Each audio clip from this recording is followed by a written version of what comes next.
presidente, senador Benedito Lira, 21h13, mas eu me propus, até o fim do ano, vir à tribuna todos os dias.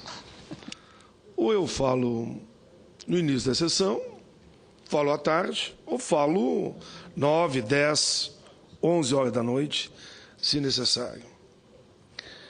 E por que essa minha insistência aqui na tribuna, senhor presidente? Porque o ano está terminando. E, mais uma vez, a população brasileira que sonha com uma aposentadoria, com o mínimo de dignidade, está na expectativa se, enfim, a Câmara vai votar ou não o fator previdenciário que nós aqui já derrubamos há 6 anos atrás e a Câmara não vota. Eu conversei com o presidente da Câmara por diversas vezes. Ele me assegurou que, após o processo eleitoral, a matéria seria votada. Me surpreendi no dia de hoje, quando percebi que o presidente da Câmara reafirmou a sua disposição de botar a matéria em votação entre o dia 20 e dia 22. Mas fiquei perplexo com a posição de setores do governo que dizem que não tem interesse em votar a matéria. Primeiro, é um absurdo não querer votar essa matéria. Tudo bem que a gente diga que o fator foi obra do governo anterior ainda, ou seja, antes do governo Lula. Mas se passaram 10 anos e nós, que votamos contra esse fator na época, denunciamos o fator e 10 anos e a gente não tem coragem de mexer nessa porcaria chamada fator previdenciário, que confisca a metade do salário do trabalhador da área privada. E aí, senador Benedito Lira, é exatamente aquele trabalhador que pega esse confisco, que perde a metade do vencimento, onde a previdência é superavitária por ano na ordem de 13 a 15 bi. Não dá para entender. Depois não sabem por que o processo eleitoral foi complicado. Claro que vai criando uma revolta na população tão forte quanto a minha. Como não? Como não vamos votar de novo? Vamos terminar o ano outra vez prometendo para as pessoas: esperem o ano que vem que talvez a gente vote? Não dá. Não dá. A indignação da população, eu que trato tanto desse tema, Vossa Excelência sabe, tanto que o projeto que aqui o Senado votou por unanimidade era de nossa autoria, e é de nossa autoria, está na Câmara. Todas as cidades que eu participei, eu fui a mais de 100 cidades, 100 cidades, calcule mais, eu diria, porque muitas cidades fui mais 2 vezes, mais de 150 comícios, e todas as cidades me perguntaram: e o fator, Paim, vai ou não vai cair? Ou será mais um discurso em época de campanha que as pessoas dizem que vai derrubar e depois não derrubam? Eu não me presto para isso, e por isso estou aqui. Eu disse lá, em cada comício, que o fator seria votado sim, logo após o processo eleitoral, porque foi isso que foi me dito, inclusive, pelo presidente da Câmara dos Deputados. Não pensem agora que eu vou vir para aqui e vou dizer que era de brincadeira o que a gente falou nas ruas. Comigo não. Comigo não. Eu continuarei insistindo e vamos ter que votar esse fator, mas hoje ou mais amanhã. Digo mais, senhor presidente. Eu, no longo desses anos todos que eu estou aqui nessa casa, já fazem quase, me aproximo dos 30 anos, Congresso, Câmara e Senado, entrei e fiquei aqui, nunca fui disputar um outro cargo. Percebo que inúmeras metas nós atingimos. Política de salário mínimo, viajamos o país num longo debate com um grupo de senadores, deputados, construímos, ajustamos com as centrais, o presidente Lula foi fundamental, o presidente Dilma sancionou o projeto que aqui aprovamos da inflação mais o PIB. Resolvemos. aquilo que era uma polêmica que todos diziam que nunca íamos resolver, a questão do salário mínimo. Está resolvido. O salário mínimo cresce, a inflação mais o PIB. Projeto mais recente, política de cotas. Era um tabu fazer esse debate aqui no Brasil. Insistimos, o Congresso aprovou. Está aí. As universidades aplicando com a maior tranquilidade, sem problema nenhum, já a partir agora de 1º de janeiro. Aprovamos a política de cotas. O Estatuto da Igualdade Racial, tão polêmico também aqui, com inúmeras posições divergentes, aprovamos, é sancionado, está aí, cumprindo um papel fundamental na construção da igualdade. O Estatuto do Idoso, um tema também polêmico. Me lembro que numa reunião em Porto Alegre, eu cheguei a pegar o estatuto e disse, bom, se vocês não querem aprovar, então vamos rasgar esse trabalho acumulado durante tanto tempo. Não rasga, vamos aprovar. Felizmente aprovamos. Projeto que também apresentei, e é lei, e cumpre um papel fundamental para a cidadania. Esse debate agora do pré-sal, eu não tenho dúvida que vai ser aprovado. Nós vamos avançar e vamos aprovar o pré-sal. Vemos agora mesmo o debate da educação, que pode ser 10% do PIB, ou 7%, ou 8%, mas vamos aprovar também. Tivemos aqui o Pronatec para o ensino técnico. Tivemos aqui o debate do piso dos professores, que aprovamos, é lei. Podem questionar, mas é lei. Em resumo, o que eu percebo nesses anos todos? O Estatuto da Juventude, a Câmara aprovou, está aqui conosco, eu sou um dos relatores. Só não aprovamos ainda porque a própria juventude tem algumas questões polêmicas entre eles e por isso não é lei ainda. Mas não é obstáculo nenhum. O Estatuto da Pessoa com Deficiência, que apresentei aqui, aprovamos, estará na Câmara, é divergência do movimento, mas não tem obstáculo para aprovar também. Não tem obstáculo. Mas é incrível...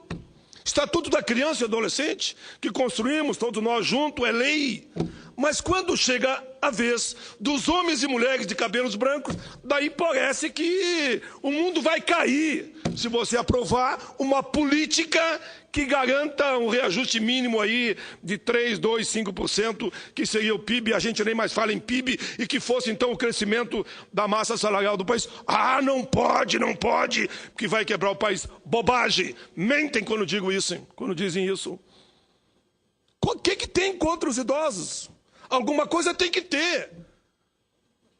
Todo mundo vai chegar lá. Me ajuda aqui o senador Benedito Lira. Qual é o problema? Hoje mesmo recebi aqui a Cobap e outros líderes dos aposentados desanimados, sem brilho nos olhos, indignados, porque não querem nem colocar em votação qualquer percentual.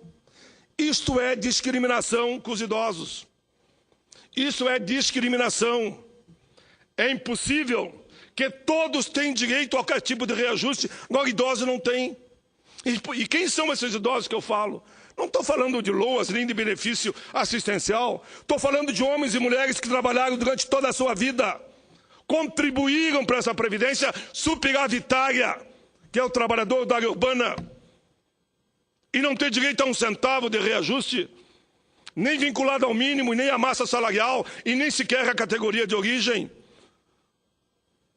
Algo está errado. É impossível que não abram sequer uma conversa sobre esse tema, reajuste dos aposentados. A minha indignação, pode saber que não é só minha, é das ruas. É das ruas. É de homens e mulheres com mais de 55, 60 anos, 65, 70, 80, que estão na expectativa e não acontece nada. Nada. Por que essa discriminação somente com os homens e mulheres de cabelos prateados? Por quê? Me expliquem por quê. Qual o crime que eles cometeram? Qual o crime que eles cometeram? Foi trabalhar uma vida toda na expectativa que se fizesse o mínimo de justiça? Olha, eu sou senador da República.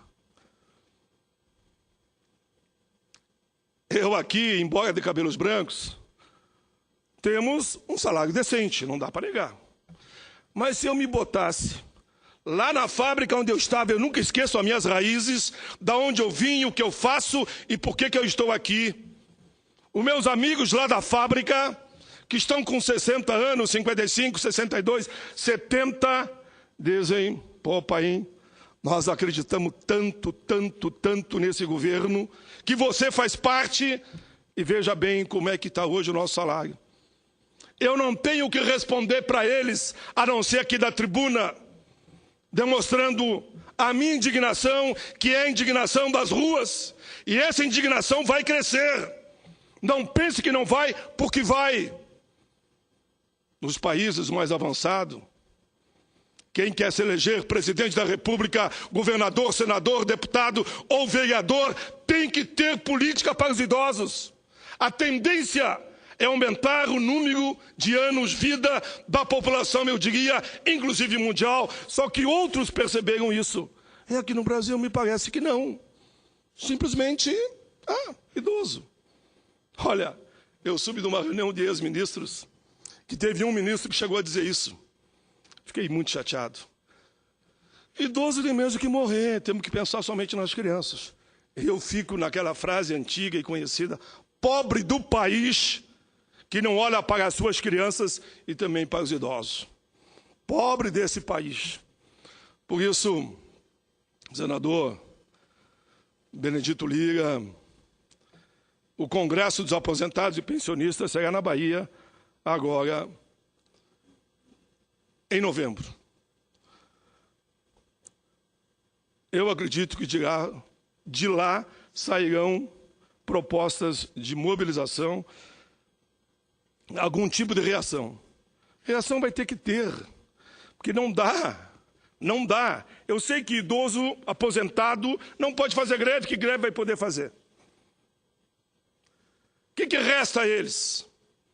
A não ser começar a fazer vigílias, protestos, greve de fome, porque vai chegar um momento, e que ficou comprovado já, que eles não conseguem mais pagar plano de saúde nenhum. E a nossa saúde nós sabemos como é que está, infelizmente. Ninguém tem dúvida. Senador, meu caro, por favor, senador Benedito Lira. País, até para que talvez eu me acalme um pouco mais. A maioria dos nossos aposentados, no momento que estão vivendo, não tem dinheiro nem para comprar a medicação. Que dirá pagar plano de saúde, você tem razão. Tem diariamente. Realmente é uma coisa incompreensível. Vossa Excelência tem toda a razão. É incompreensível que o Brasil não tenha uma política mais decente para cuidar dos idosos. Porque este é o caminho de todos. Com certeza. Ninguém nasceu jovem e se perpetua jovem. O ciclo da vida, o nascer, crescer, se desenvolver e morrer. Mas você morre com a velhice. Então, eu quero cumprimentar Vossa Excelência por essa manifestação. Muito obrigado, senador. Quero me aliar à sua indignação também. Muito obrigado, senador. Permitam, pelo menos, que a gente viva e morra com dignidade. É isso que eles querem. Estou acompanhando outro caso do Aeros, por exemplo, que é também aposentados e pensionistas. Se ganha aqui, se ganha ali, se vai ao Supremo, e aí vem a AGU e entra com recurso de última hora, e de respeito até uma decisão do Supremo para não pagar. Os aposentados e pensionistas do Aeros, que é uma falta de fiscalização do governo anterior, mas a dívida está aí, se paga todo mundo, só não se paga quando é aposentado e pensionista. Não dá mais para aguentar.